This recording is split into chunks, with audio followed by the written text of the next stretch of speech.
Assalamualaikum warahmatullahi wabarakatuh. Halo semuanya teman-teman, selamat siang, selamat datang kembali di channel kesayangan kita, channel Ilo Entry, dan masih bersama saya Ilo dimanapun teman-teman berada. Semoga teman-teman selalu dalam keadaan sehat walafiat, tanpa kekurangan satu apapun, dan dimurahkan rezekinya. Amin amin ya rabbal alamin. Di hari yang mendung ini, alhamdulillah nih, kali ini mendung gak panas banget ya teman-teman ya. Jadi mendung-mendung adem, pengen hujan gini. Dan semoga juga di tempat teman-teman cuacanya bersahabat ya. Jadi musim pancaroba nih teman-teman harus jaga kesehatan ya, minum multivitamin, istirahat yang cukup, dan air putih pastinya yang banyak ya. Oke, pada kesempatan yang baik ini saya akan membawakan satu kisah dari penulis asal kota Pemalang, Lia Maya. Wow, kisah-kisah Lia Maya ini makin hari makin asik untuk disimak ya teman-teman ya. Tapi sebelum kita masuk ke dalam kisahnya, buat teman-teman yang mungkin belum subscribe channel Lilo Entry, yuk bisa diklik dulu tombol subscribe. Jangan lupa lonceng notifikasinya juga dinyalakan agar teman-teman selalu mendapatkan notifikasi dari konten-konten yang akan kami upload selanjutnya. Dan untuk channel Lilo Entry kami upload setiap hari teman-teman ya, setiap siang jam 12 siang waktu Indonesia bagian Barat. Oke, nggak pakai berlama-lama lagi. Pasti udah gak sabaran kan untuk masuk ke dalam kisahnya. Kita langsung saja masuk ke dalam kisahnya. Dari halaman belakang rumah Bang Ilo, kita menuju ke Pemalang.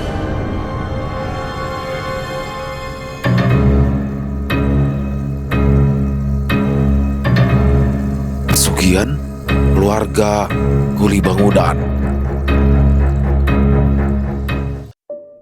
Dimas adalah sosok pria sederhana yang sudah tidak memiliki siapapun dan hidup sebatang kara. Namun, pertemuannya dengan Risma seketika membuat kehidupannya menjadi berubah.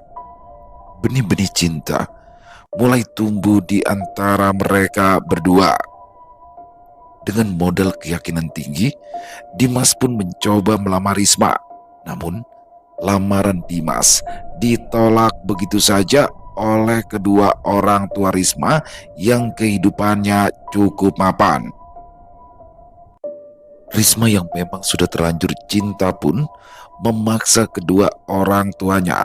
Namun, lagi-lagi kedua orang tua Risma tetap tidak merestui, dan pada akhirnya Risma kabur bersama Dimas dan melakukan kawin lari. Mereka hidup apa adanya di desa Karangbogas, yakni desa kelahiran Dimas. Mereka tinggal di rumah sederhana, rumah peninggalan kedua orang tua Dimas. Di sanalah mereka memulai kehidupannya yang baru. Awal kehidupan, Risma cukup bahagia. Walaupun hidup seadanya, Risma yang sudah terbiasa hidup enak pun tak lantas terkejut dengan kehidupan sederhana. Justru, ia bersyukur karena bisa hidup bersama laki-laki seperti Dimas yang mau bertanggung jawab dan berjuang sekaligus sangat menyayangi dirinya. Malam itu, sekitar pukul 10 malam, hati Risma merasa gelisah saat Dimas belum juga pulang. Ia khawatir dengan keadaan suaminya itu, sebab sebelum berangkat bekerja tadi, Dimas masih sakit tapi memaksa untuk bekerja. "Mas Dimas kok nggak pulang-pulang ya? Apa aku susul aja ke tempat kerjanya?" gumam Risma dengan wajah yang gusar.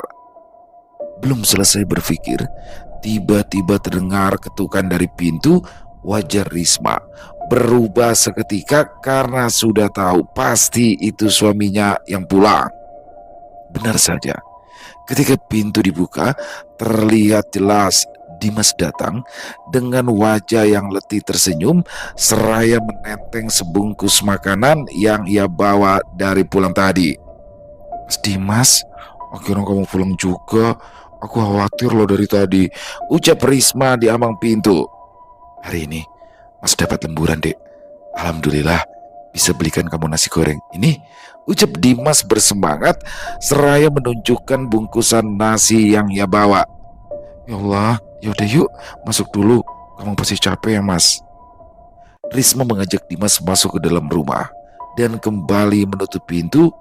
Dimas yang merasa letih langsung duduk dan meraih gelas yang berada di atas meja, lalu menuangkan air putih. Dengan tergesa, ia meneguk air putih tersebut. "Pelan-pelan." "Ya, Dek, habis Mas haus sih." "Oh ya, Ini dimakan ya. Kamu pasti belum makan kan, nungguin Mas. Risma mengangguk pelan. Ia pun membuka bungkusan nasi goreng tersebut. Saat dibuka, betapa harumnya nasi goreng yang sudah lama Risma inginkan, namun belum kesampaian juga. Harum banget Mas. Udah lama aku nggak makan nasi goreng. Perutku langsung keroncongan deh. Ucap Risma dengan polos. Dimas terdiam sejenak. Ia merasa gagal sebagai seorang suami yang seharusnya memberikan yang terbaik untuk Risma. Maafin Mas ya dek, Mas belum bisa memberikan kehidupan yang enak seperti kedua orang tuamu. Mas kok ngomongnya gitu deh? Aku di sini karena aku percaya suatu saat kamu pasti bisa memberikan kehidupan yang layak untuk aku. Ya udah deh, kita makan nasi gorengnya bareng-bareng yuk. Aku tahu Mas juga pasti belum makan. Kamu tahu aja sih dek, jawab Dimas terkekeh pelan. Dengan sangat laham, mereka berdua pun menikmati sebungkus nasi goreng tersebut sambil sesekali bersenda gurau. Senyuman di wajah Risma seperti pecutan untuk Dimas agar ia bisa lebih lagi dalam berjuang mencari rezeki. Alhamdulillah, akhirnya kenyang deh, ucap Risma. Oh iya dek, hari ini Mas bayaran, ucap Dimas sambil merogoh saku tasnya. Dimas mengeluarkan lembaran uang senilai 450.000 hasil kerjanya dalam seminggu ini. Ya, Dimas merupakan pekerja kuli bangunan yang akan dibayar setiap seminggu sekali. Alhamdulillah ya Allah. Jadi besok aku bisa ke pasar deh, mau beli beras sama kebutuhan dapur ya Mas, ucap Risma sumringah. Sementara diri-diri dulu ya dek. Nanti kalau kamu pengen apa-apa, bilang aja sama Mas, biar Mas usahakan cari sambilan. Kalau aku pengen sesuatu, aku coba sabar dulu aja. Siapa tahu suatu saat Mas ada rezeki lebih. Cari sambilan boleh, tapi jangan terlalu diforsir. Aku gak mau kamu sakit lagi. Iya dek. Selesai mengobrol, Dimas pun bersiap untuk membersihkan tubuh, sementara Risma sudah lebih dulu berada di dalam kamar dan terlelap. Jika ingin hidupmu bahagia, ikut denganku. Terdengar samar suara wanita asing menggema di telinga Dimas saat ia sedang mandi. Dimas yang mendengar dengan jelas suara itu pun berupaya mengedarkan pandangan, namun hening. Tak ada siapapun di sana. Apa aku salah dengar ya? Gumam Dimas. Dimas pun kembali menyelesaikan mandinya. Selesai mandi, ia menyusul Risma di dalam kamar. Rupanya Risma sudah lebih dulu terlelap. Dengan wajah sendu, Dimas menatap Risma. Ia merasa zalim saat dahulu memaksa menikahi Risma, namun sampai detik ini dirinya belum bisa membahagiakan dan memberikan kehidupan yang layak untuk Risma. Setelah puas menatap wajah Risma, Dimas yang sudah mulai kantuk pun akhirnya memilih merebahkan diri di samping Risma, dan tidak perlu waktu lama Dimas pun terlelap. Tiba-tiba saja Dimas yang membuka matanya sudah berada di tempat asing. Di mana aku? Kenapa aku bisa di sini? Tanya Dimas di dalam hati. Ia terbaring tepat di tepi sungai dengan hamparan rumput yang hijau. Tiba-tiba saja muncul sosok wanita dari dalam air sungai hingga membuat Dimas merasa terkejut. Astaga, siapa itu? Panggil saja aku Nyai. Ikutlah denganku Dimas, jika ingin hidupmu bahagia, ucap perempuan misterius itu seraya menyodorkan tangannya untuk Dimas raih. Dimas masih terdiam dengan keraguan. Ia terpaku dengan kecantikan sosok wanita tersebut. Ayo.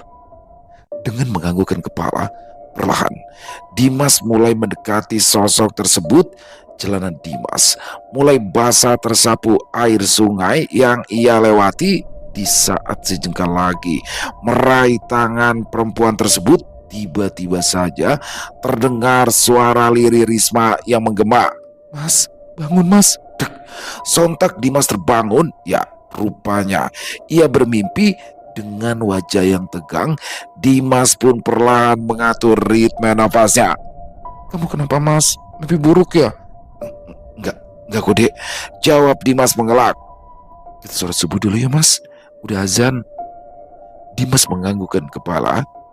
Mereka berdua pun menjalani sholat subuh bersama-sama. Selesai sholat, Risma beranjak ke dapur untuk membuat sarapan. Karena belum belanja, Risma hanya memiliki satu bungkus mie instan di dapurnya. Ia pun memasak seadanya.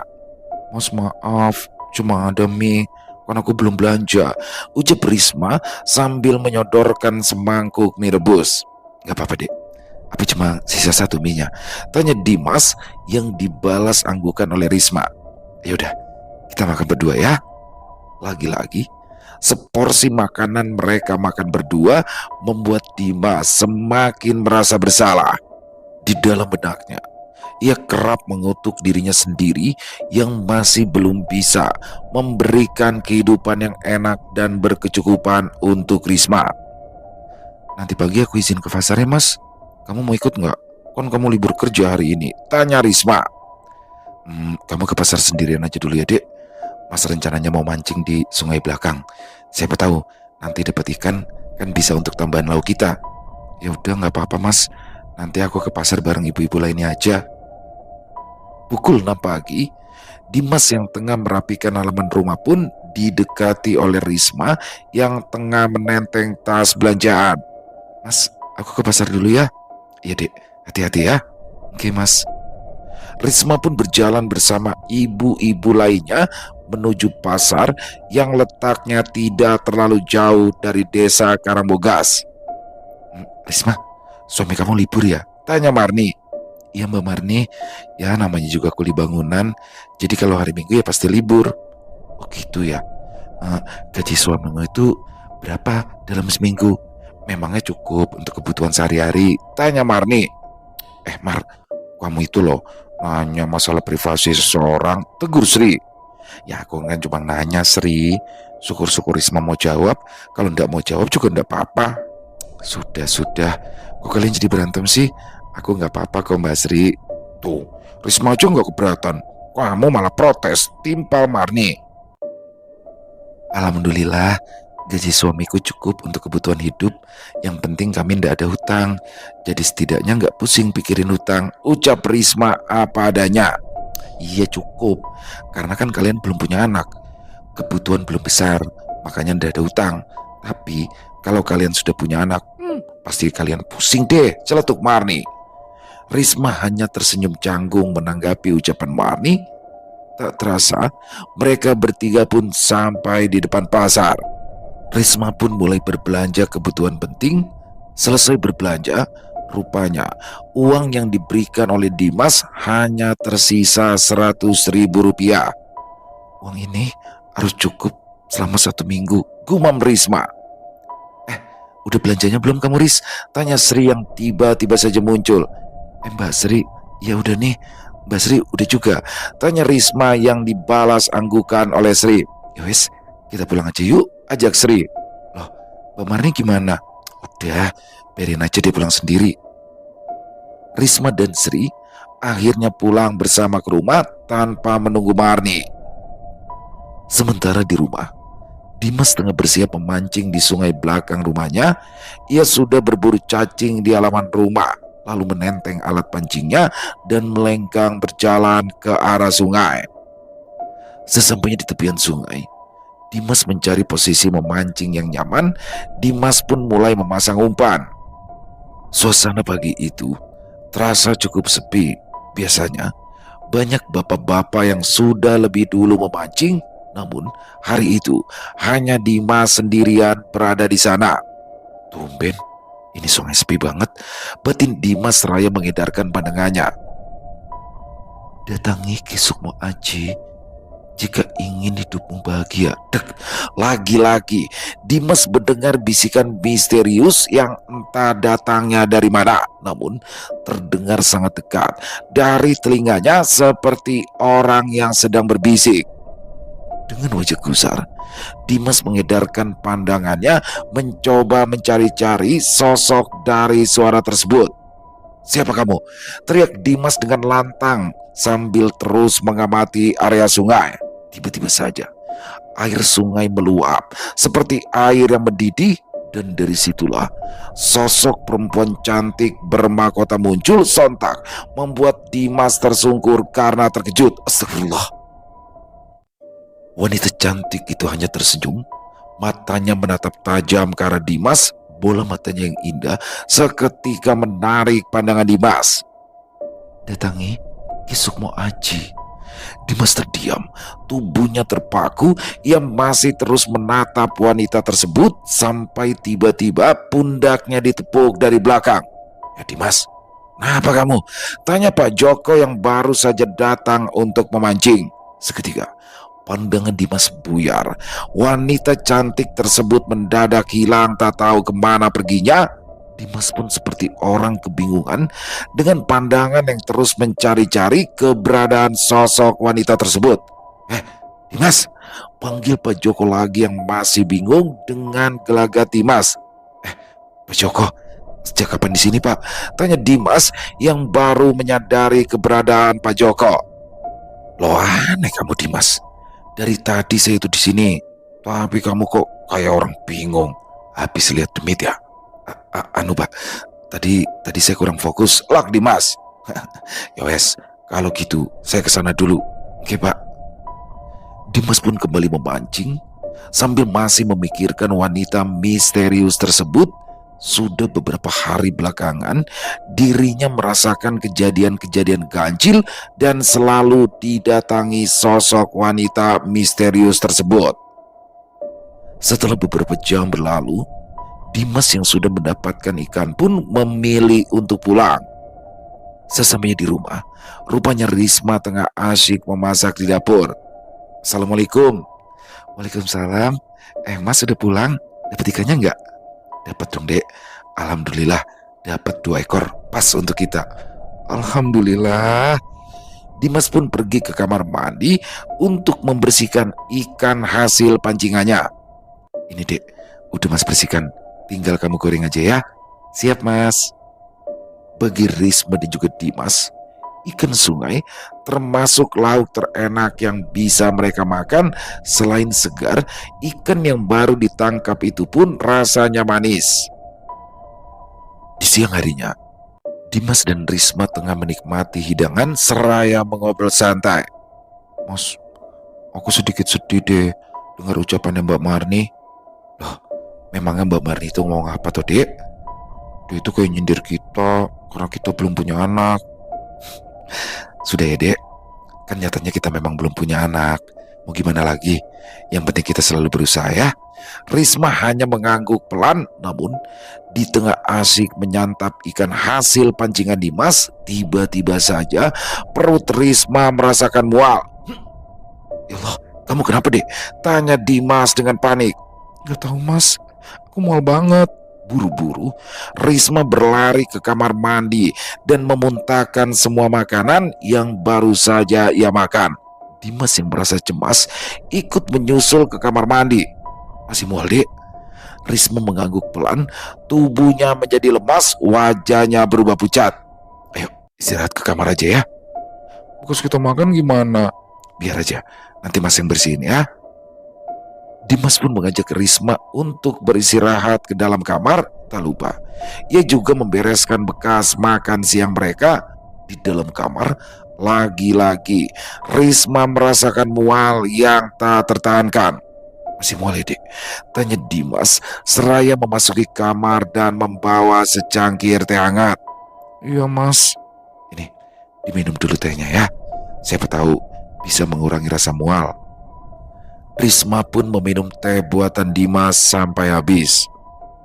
Beberapa hari berlalu, Risma masih saja merasakan mual. Dimas yang merasa cemas pun akhirnya membawa Risma ke puskesmas. Rupanya, mual yang dialami oleh Risma merupakan tanda bahwa Risma tengah hamil muda. Betapa bahagianya Dimas dan juga Risma kala mengetahui bahwa mereka akan segera memiliki anak. Beberapa bulan berlalu, usia kandungan Risma kini mulai memasuki 8 bulan. Namun, Di saat mendekati jadwal melahirkan, justru Dimas belum lagi mendapatkan pekerjaan. Mas, kita nggak punya uang sama sekali. Nanti lahirannya gimana? Tanya Risma gusar. Sabar ya dek, besok mas coba cari kerjaan lagi ya. Mas, gimana kalau kita ke rumah ibu sama bapak? Siapa tahu kalau lihat kondisi aku hamil, hati mereka jadi luluh. Apa kamu yakin dek kalau orang tua kamu bakal luluh? Tanya Dimas ragu. Yakin kok mas, ibu bapak gak setega yang kamu kira. Dengan kesepakatan berdua, Dimas dan Risma pun berencana akan menemui kedua orang tua Risma esok hari dengan menggunakan sisa uang yang mereka pegang. Pagi-pagi sekali, Dimas dan juga Risma tengah bersiap dan menunggu bus umum untuk pergi ke kota. Butuh waktu 2 jam lamanya. Mereka akhirnya tiba di kota dan langsung mencari angkutan umum. Sesampainya di Sumur Gesing, Risma dan Dimas langsung menemui kedua orang tua Risma.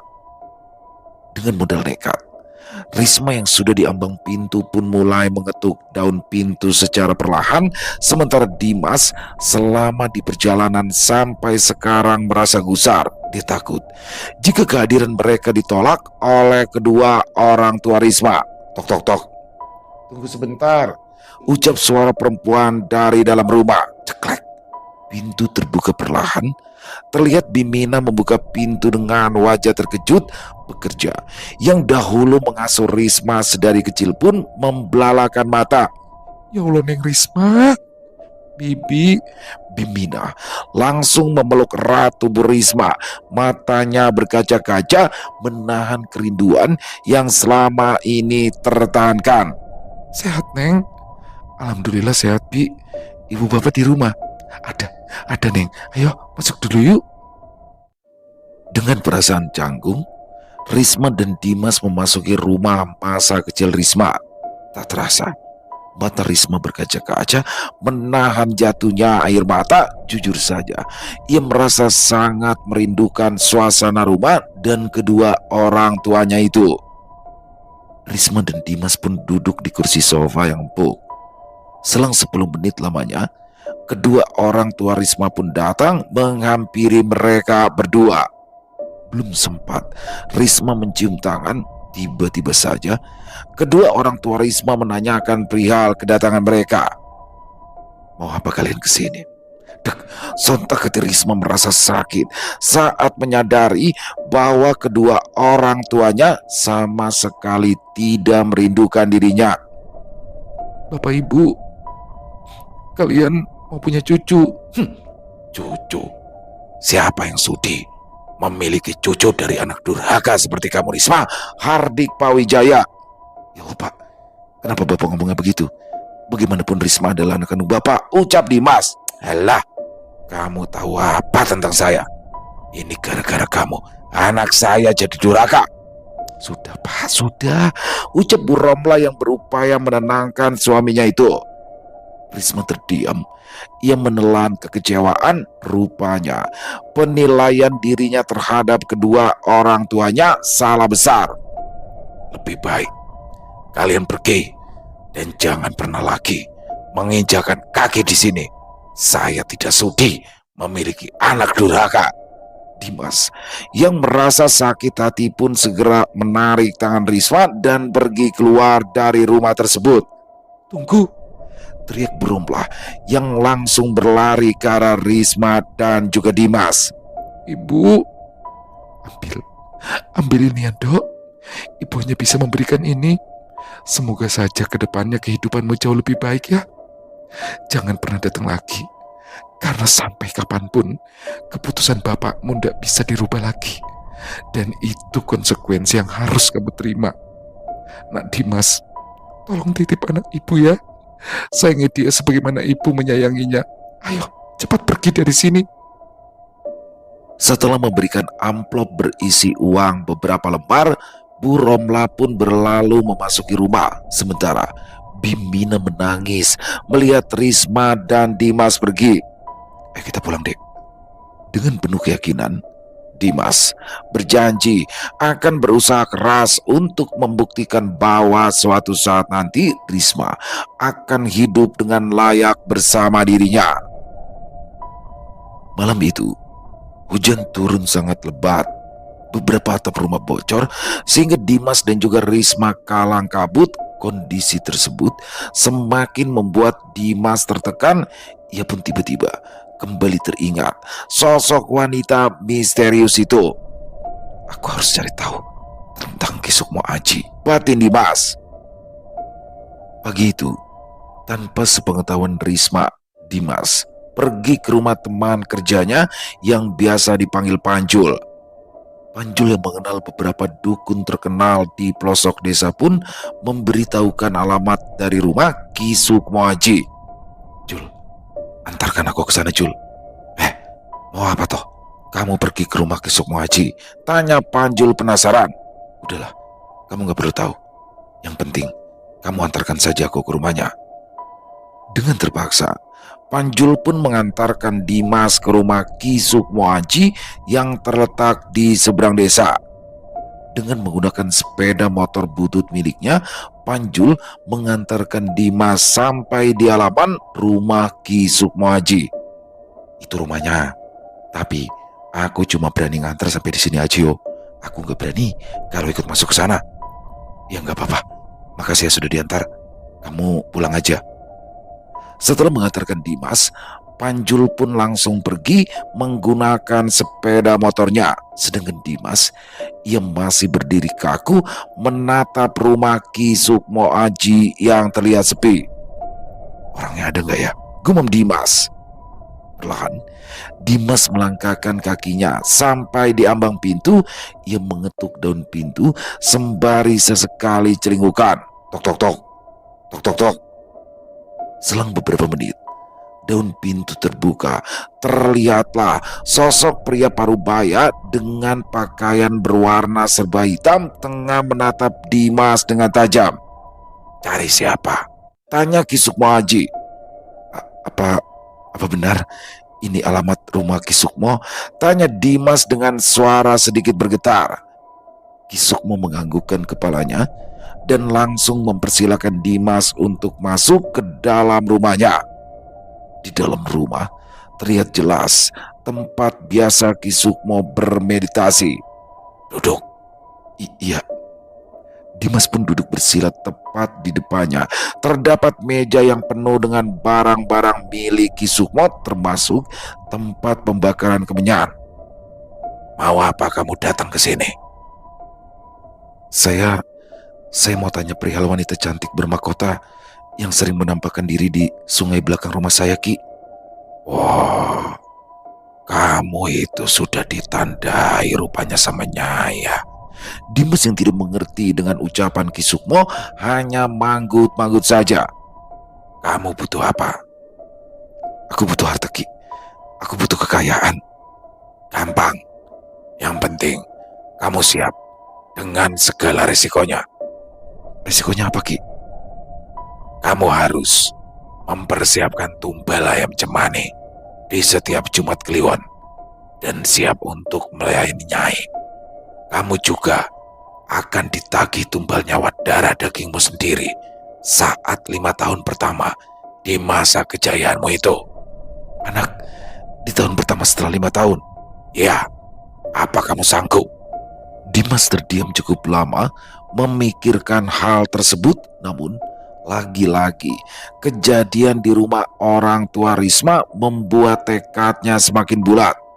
Saya sanggup, Ki. Dengan kesepakatan perjanjian, hari itu sampai semalaman ia melakukan serangkaian ritual. Sementara di rumah, Risma seharian merasa gusar karena Dimas pergi tanpa memberitahu dan sampai saat ini belum pulang juga. Ya Allah, Mas Dimas, mana sih? Kok tumpen pergi nggak bilang-bilang? Ini udah jam segini, kok belum pulang juga ya? Ucap Risma dengan gusar. Tak terasa, malam pun berlalu begitu saja. Risma yang semalaman menunggu Dimas pun sampai tidak sadar bahwa dirinya tertidur di kursi. Namun, saat Risma terbangun, Dimas masih belum pulang.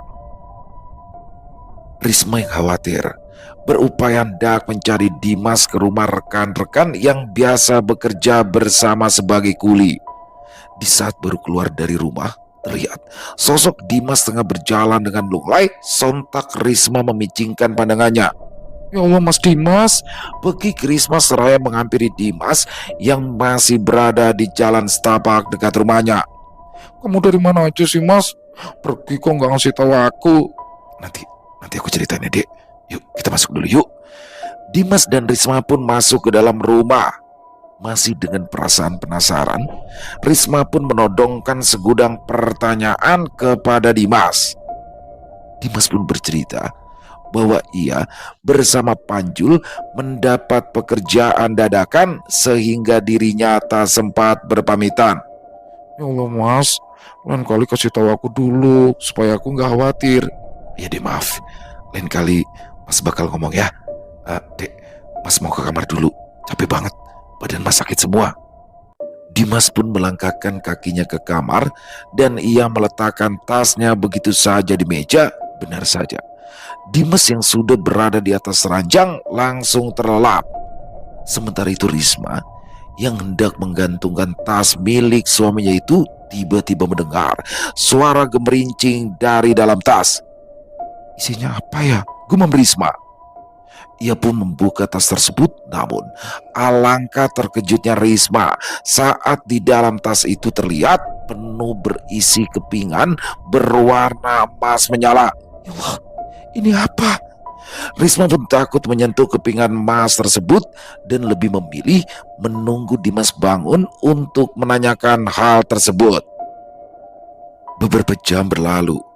Dimas yang sudah puas beristirahat pun langsung ditodong pertanyaan oleh Risma terkait kepingan emas di dalam tasnya. Apa ini, Mas? Tanya Risma seraya menyodorkan tas Dimas. Oh, itu bukan punya Mas, Dek, tapi itu punya Panjul. Lagi pula itu emas bohongan kok untuk dijadikan perhiasan imitasi, jelas Dimas. Risma dengan polos pun mempercayai ucapan suaminya dan tak mau ambil pusing mengenai hal tersebut. Setelah hari itu, tiba-tiba saja Dimas mendapatkan tawaran pekerjaan. Dia bukan lagi menjadi kuli bangunan, melainkan menjadi mandor di salah satu proyek. Sebulan berlalu, tak terasa hari-hari melahirkan sudah semakin dekat. Malam itu, Risma yang tengah asyik mengobrol dengan Dimas pun tiba-tiba merasa kontraksi. Buru-buru, Dimas membawa Risma ke klinik terdekat dengan sepeda motor yang baru ia beli beberapa hari sebelumnya. Rupanya, malam itu juga Risma melahirkan. Ia melahirkan anak perempuan. Betapa bahagianya Dimas dan Risma malam itu karena kini kehidupan mereka menjadi semakin lengkap. Beberapa bulan berlalu, kehidupan Dimas dan Risma semakin membaik. Dari hasil kerjanya, Dimas bisa merenovasi rumahnya dengan layak, bahkan acara syukuran untuk anaknya pun cukup mewah. Makasih ya, Mas, atas segala kerja kerasnya untuk aku dan juga untuk Najwa. Sama-sama, Dek. Semua ini Mas lakukan demi untuk kamu dan juga anak kita. Oh ya, besok malam Jumat Mas lembur ya, Dek. Kayaknya Mas nggak pulang. Ya udah, nggak apa-apa. Hati-hati yo, Mas. Malam Jumat pun tiba. Sebagai perjanjian, Dimas pun harus melakukan ritual tumbal ayam cemani dan dia harus melayani Nyai junjungannya itu. Setiap pertemuan pasti ada imbalannya. Setelah melayani Nyai, seperti biasa, Dimas akan mendapat kepingan emas yang cukup banyak di atas ranjang. Saat ia ke pasar, hendak menjual kepingan emas tersebut, Dimas bertemu dengan anak kecil perempuan yang sedang menangis di jalan. Usianya sekitar 1 tahunan. Dimas pun mendekati anak tersebut dan bertanya-tanya kepada orang sekitar. Rupanya anak tersebut sepertinya terpisah dengan orang tuanya. Dimas yang merasa iba pun membawa anak perempuan tersebut ke rumah. Sesampainya di rumah, betapa terkejutnya Risma saat melihat Dimas membawa seorang anak perempuan berusia sekitaran 1 tahun. Loh mas, ini anak siapa kamu bawa-bawa? Tanya Risma dengan wajah kebingungan. Gak tahu dek, tadi di pasar dia sendirian. Jadi mas bawa aja. Kayaknya kepisah deh sama orang tuanya. Mas jadi gak tega dek. Jadi mas bawa pulang aja. Anak tersebut masih meraung menangis dalam gendongan Dimas. Buru-buru Risma mengajak Dimas masuk dan mencoba memberikan anak tersebut makan dan minum. Namun anak itu masih tetap menangis. Aduh mas, dia pasti bingung nih nyariin ibunya, makanya dia nangis terus mas. Gini aja, seusia dia masih minum susu kan dek. Coba deh kamu susuin. Dek, mas, dia kan bukan anak kita. Gak apa-apa dek, apa kamu gak kasihan? Risma pun terdiam. Awalnya ia ragu, namun karena merasa kasihan, akhirnya Risma menyusui anak tersebut. Beberapa hari berlalu. Rupanya tidak ada yang mencari keberadaan anak tersebut. Dengan kesepakatan bersama, Risma dan Dimas menjadikan anak tersebut menjadi anak mereka dan diberikan nama Kanza. Risma mengurus Kanza dengan baik, sama halnya ia mengurus Najwa. Rumah kini semakin ramai karena kini mereka memiliki 2 orang anak. Dari tahun ke tahun, kehidupan mereka semakin membaik.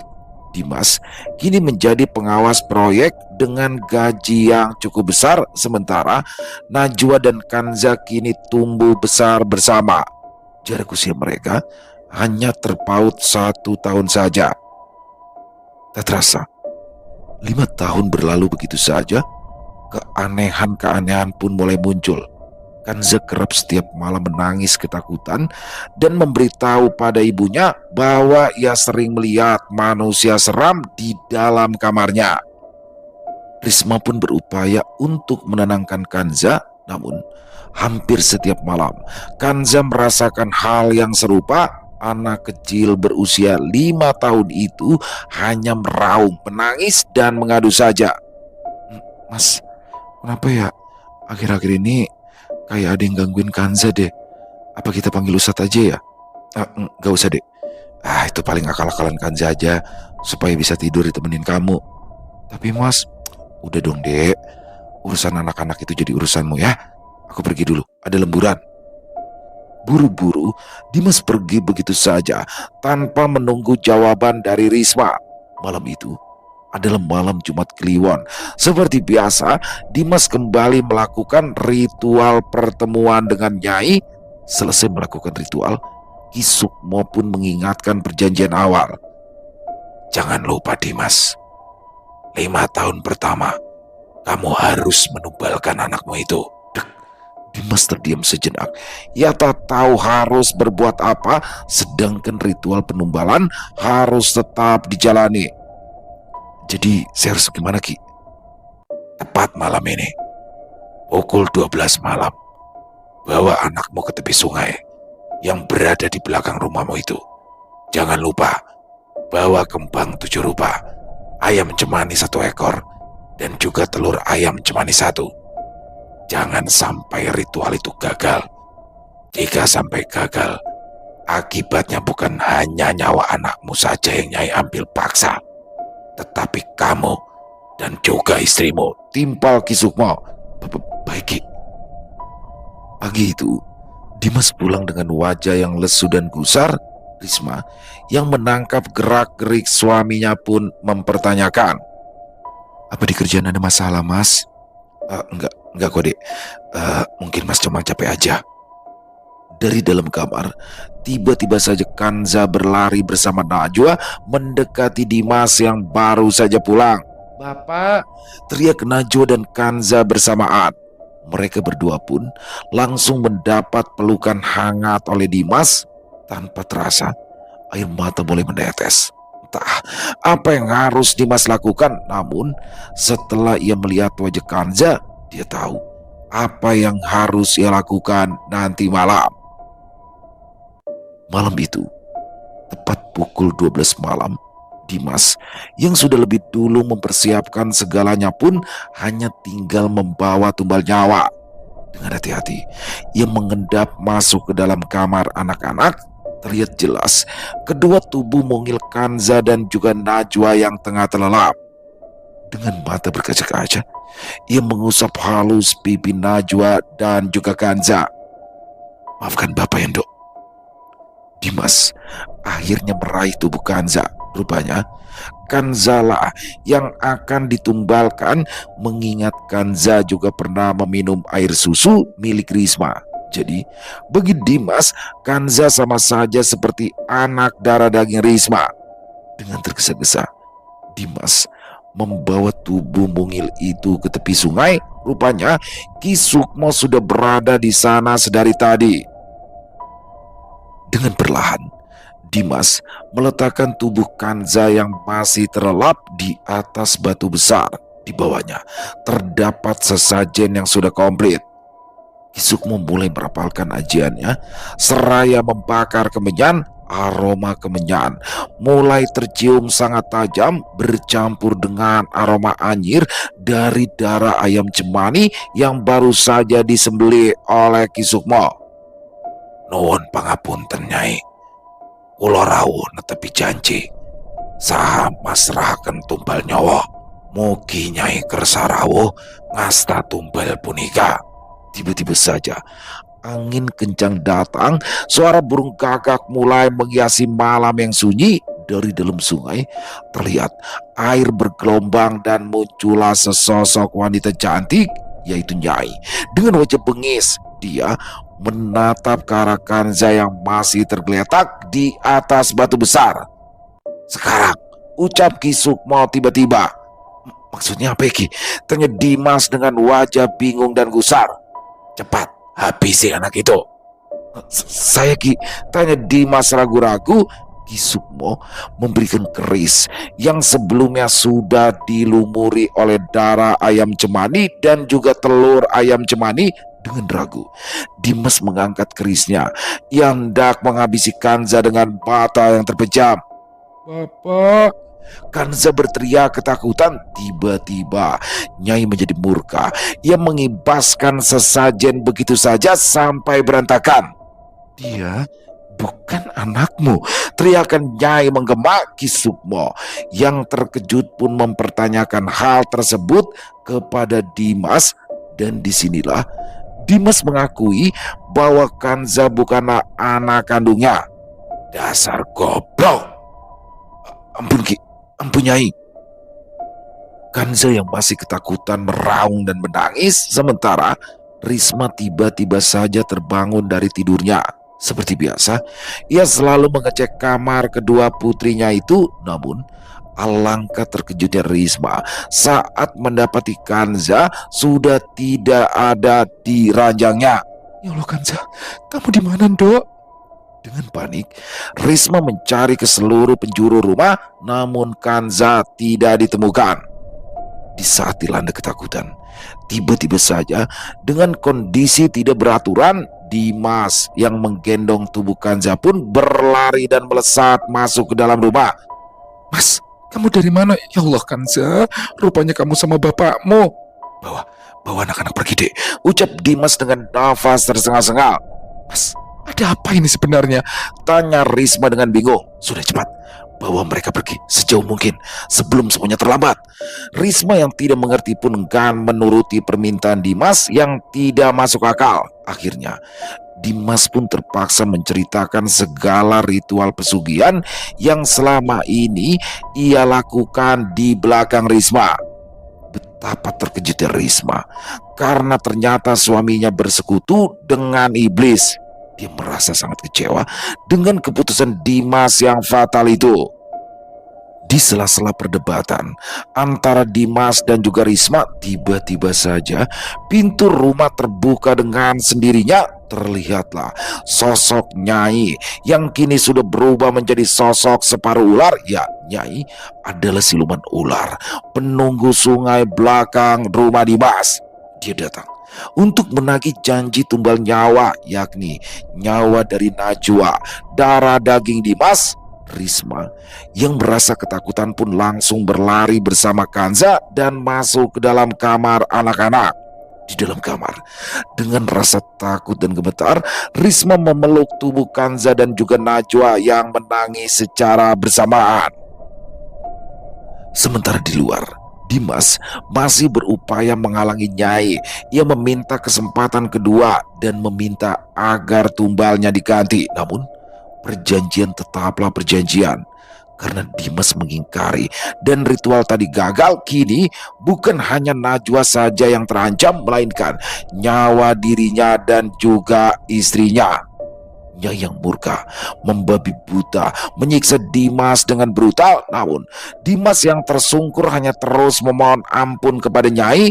Namun bagi Nyai, hukuman tetaplah hukuman dan Dimas harus menanggungnya. Malam itu menjadi malam tragedi yang panjang dan mencekam. Tiba-tiba saja muncul kobaran api yang melahap bangunan rumah milik Dimas. Warga yang menyadari ada kebakaran pun langsung berbondong-bondong membantu memadamkan dan berupaya menyelamatkan Dimas sekeluarga. Namun sayang, hanya Kanza saja yang berhasil selamat. Dimas, Risma dan juga Najwa hangus terbakar bersama puing-puing rumah mereka. Sementara itu, Ki Sukmo hanya mengamati kobaran api tersebut dari kejauhan dengan senyuman yang janggal dan berlalu pergi begitu saja meninggalkan lokasi. Setelah api berhasil dipadamkan, para warga membantu mengevakuasi jasad Risma, Dimas, dan juga Najwa yang rencananya akan dimakamkan esok pagi. Sedangkan Kanza yang mengalami luka bakar pun langsung dibawa ke rumah sakit terdekat dan nantinya akan diurus oleh Yayasan Panti Asuhan. Hari itu, desa cukup ramai dengan berita kebakaran satu keluarga tersebut.